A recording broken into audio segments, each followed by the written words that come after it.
Un jour, faudra-t-il s'éclairer à la bougie? En Belgique, plus de 3/4 de l'électricité est produite par des centrales nucléaires appartenant à Electrabel.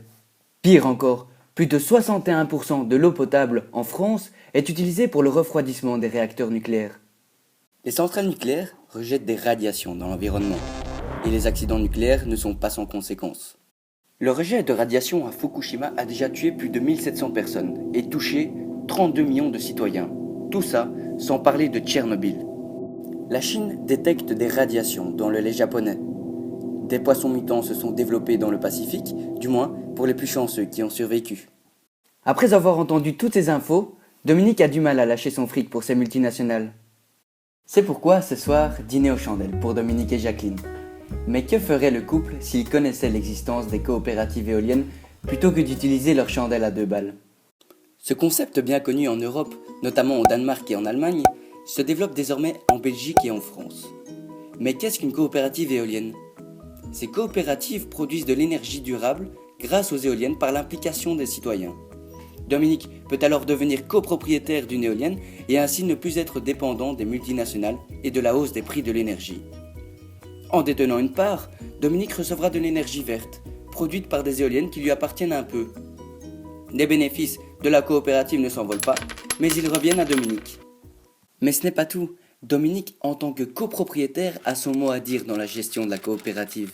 Il peut participer dans les décisions prises pour les investissements de celle-ci, l'implantation des éoliennes et le prix auquel l'électricité sera vendue. Et ouais, Dom, tu as été une belle victime de ces multinationales. Mais en plus de cela, Dominique, la coopérative propose non seulement un investissement éthique, local et solidaire, mais peut octroyer jusqu'à 6% de dividendes par an. Admettons, tu investis 5 000 euros. Tu économises 3 tonnes de CO2 sur les 20 que tu rejettes déjà chaque année, ce qui n'est plus négligeable à l'approche de la COP21, n'est-ce pas? Parlons un peu plus sérieusement. Le prix de la construction d'une éolienne représente 75% du coût total de l'investissement. Il faut prendre en compte différents paramètres, tels que l'étude de faisabilité, l'installation, la maintenance, le raccordement, le transport et quelques petits frais divers. On peut estimer entre 10 000 et 15 000 euros le coût d'une installation complète pour une éolienne de 1 kW. Par contre, l'investissement pour une éolienne de 2 MW est donc d'environ de 3,2 millions d'euros. Allez, t'inquiète, c'est presque fini. Les avantages d'une coopérative éolienne sont multiples. Alors c'est une énergie durable et propre, elle ne produit aucun rejet, aucune émission de CO2 et aucun déchet. La production de cette énergie ne nécessite aucun combustible, contrairement aux filières énergétiques classiques, comme le gaz ou le nucléaire. Cette énergie n'entraîne aucun coût de fonctionnement à son exploitant. Tout comme le soleil, le vent est la propriété de tous et chacun peut l'utiliser comme bon lui semble.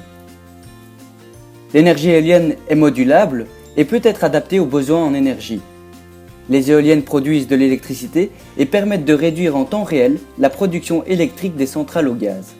Cela permet donc de réduire les émissions de CO2 de nos centrales conventionnelles.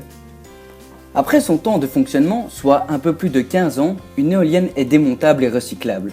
La fondation en béton peut elle aussi être retirée. En attendant, Dominique et Jacqueline sont à fond dans leur trip, ignorant les alternatives possibles, pouvant remplacer leur chandelle à 2 balles. Dis Jackie, tu sais me passer le sel s'il te plaît? Created using Powtoon.